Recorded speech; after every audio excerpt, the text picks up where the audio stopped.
Hi there, folks. Welcome to part 2 of Super Mario Bros. Today we're going to be tackling World number 3 and World number 4. As you can see, it's turned into a nighttime level. I love the fact that it goes from 2 worlds daytime, 1 world nighttime. I really like that. Now, since I didn't explain it in part 1, because I was busy explaining other stuff, this is a coin room. You get to these by going down pipes, as you've been seeing, and all that, and as you just saw. Basically, the whole point of them is to get coins. And don't those blocks look a little bit like a face? Anyway, so they're all over in almost every single level. There are only maybe 1 or 2 levels that I know of that don't have them. These are the Hammer Brothers, probably the most annoying enemies in the game. And this spring is even worse than them. That spring is really iffy and hard to use, at least for me, because in most Mario games, when you use the spring, you have to push the button when you go down. This one, in this game, you have to wait until the spring is pushing you up, until it's pushing you up, and then you push the jump button, and hold it. Make sure you're holding the button and holding the right button. Otherwise, you're still going to fall into the pit. And that was World 3 Level 1. Pretty darn fast, huh? 1 minute, 24 seconds. Anyway, so yeah, you want to be careful with the springs because they really mess you up. Luckily, they're not everywhere in this game. There's only a few in a few levels, but they'll still mess you up. In this level's not nearly as bad as the last one, and the last one wasn't that bad either, but this one's even easier. There's a fire flower there, by the way. Basically, you can run and jump over every enemy. And yes, I'm getting a coin block again. Woo, Starman. Ready for Seizure-tastic Mario? Here we go. Ah! There's nothing in that block, by the way. Make sure that you're not still running into the Koopas, even as your Starman power goes out. Because then you'll get hurt, and yeah, no one wants that. And see, this level's even easier than the last one. World 3 is a lot easier than World number 2. Crazy, isn't it? But it's true.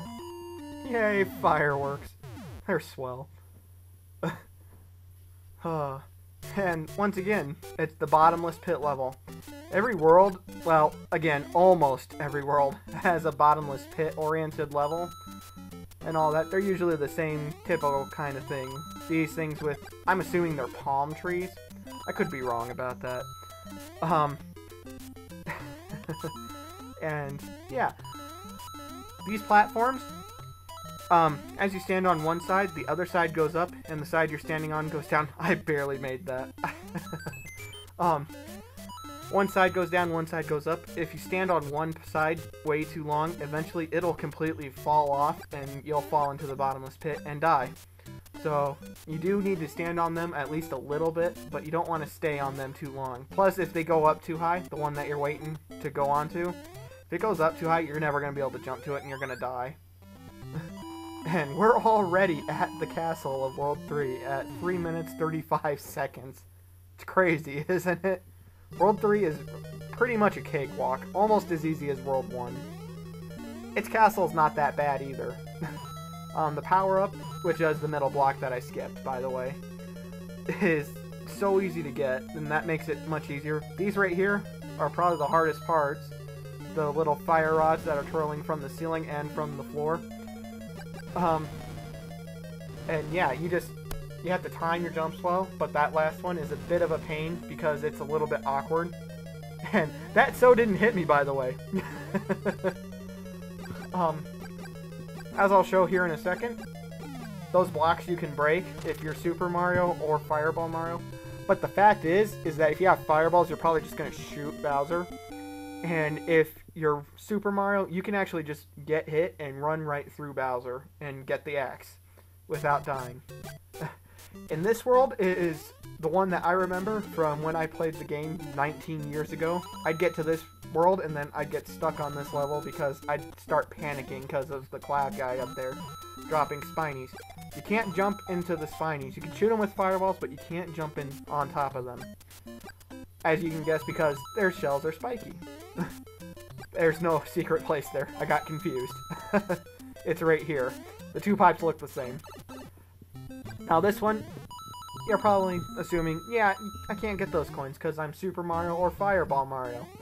And as you can see, I'm trying to show you that, no, you can't from there. But you can right there. What you do is you do a running slide. What you do is you start running, and then you hold down, and you should slide a little bit. Not a whole lot, and it does take a little bit of practice. But this level has more than enough time to practice it. And yeah, you can slide under, and then keep holding down when you get under, and jump, and you can break the block, and then you can stand up. If you stand up before you break the block, it's going to push you out on one of the sides. More than likely the side that doesn't have the coins. And yeah, that's how you get those coins if you're Super Mario. Aw, no fireworks. Level 2. This is another cave level. What I didn't mention in the first cave level, because I was explaining other things about the game, is that you can actually jump on top of those bricks. At the top, right there. Underneath the part that says Mario and has a score and the coin count and all that. You can actually jump up there. In fact, there's a platform coming up here in just a few seconds that you can jump up to. Jump up to and then jump on top of that and then run past the whole entire level. You can do this in the first cave level too, and it's much easier to do in that one. But I don't do that because I want to show you the level and the coin secret and the coin areas and things such as that. And so yeah, I won't be doing that at all. But yeah.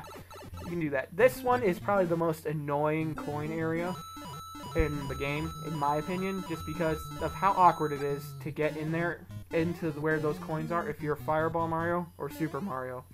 Luckily, I did it in one try. I don't usually get that lucky. What you do is you go all the way up to the edge, do a little hop, and then hold right. And hopefully, if you timed it right, you'll end up going into where the coins are. As always, don't stand on the platforms that are moving for too long. Use them to get over, but then that's it. And, yay, I got a life. I recommend breaking those bricks, just because they've screwed up my jumps before and I've gotten hit by the whatever that thing is. I recommend breaking that block like you just saw and going down to the bottom part and then jumping over to the pipe, because if you jump from that pipe and try to make it over to the platform, you'll more than likely hit your head on the bricks above there, and then they'll mess with your momentum and make you fall right into the pit. That happens to me all the time there. And this is another bottomless pit level. I love this one because it is the only one where you're running and jumping off of these gigantic mushrooms. I'm serious, these are like the only giant mushrooms in all of the Mushroom Kingdom. Isn't that crazy? I mean, I would have figured there'd be more. There's a fire flower or mushroom in there. I recommend jumping from the top of that block though, instead of trying to jump from the other platform where the mushroom was. And yes, I have to get this coin. I absolutely have to. I skipped the one right before it, but I have to get that one. The reason I'm going out of my way to get so many coins, aside from feeling compelled, I feel so compelled in this game to just grab as many coins as I can, because there aren't very many in the levels. The reason I'm gathering so many, though, is because there's a very small thing that I want to show off as what happens when you get 10 lives.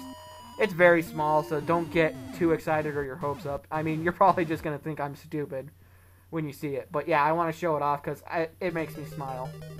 And this is the easiest castle in the whole entire game. It's a maze-like castle, as in, if you take the wrong path, you're going to just keep going through an infinite loop.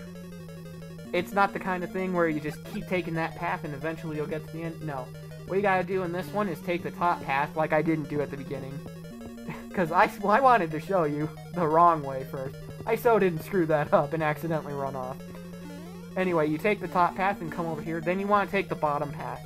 The other two paths don't take you there, you'll just keep going through a loop. As you can see, because there's a wall there.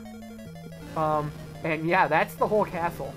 If you have fireballs, I recommend standing to the left of where that spinning rod is, just because it's so awkward to try and shoot Bowser from the other side. And if you have Super Mario, just run through. I wouldn't even bother trying to jump. I'd just run through. And yeah, that was World 3 and 4. We are now halfway through this game. So, before I end this video, I want to apologize for video 1's sound quality and all that. When I did a test play of the video on my computer, it sounded just fine. Then one of my friends looked at it and told me that the sound quality was kind of low and it was kind of quiet. I went back and watched again on my computer, and again, it was fine. So, I thought it was okay, but then I went later on that night and watched it from my phone because I'm weird like that. And it indeed was a lot quieter than what I thought it was. So I fixed that for this video, and all my other videos are going to have higher sound and be a little bit louder. I'm not going to make it like blow your ears off loud, but they will be a little bit louder. I'm going on and on about this, and I'm going to stop. Basically, yeah, the sound's better, and yeah, this video's over. This was part 2. I hope you all enjoyed it, and I'll see you later.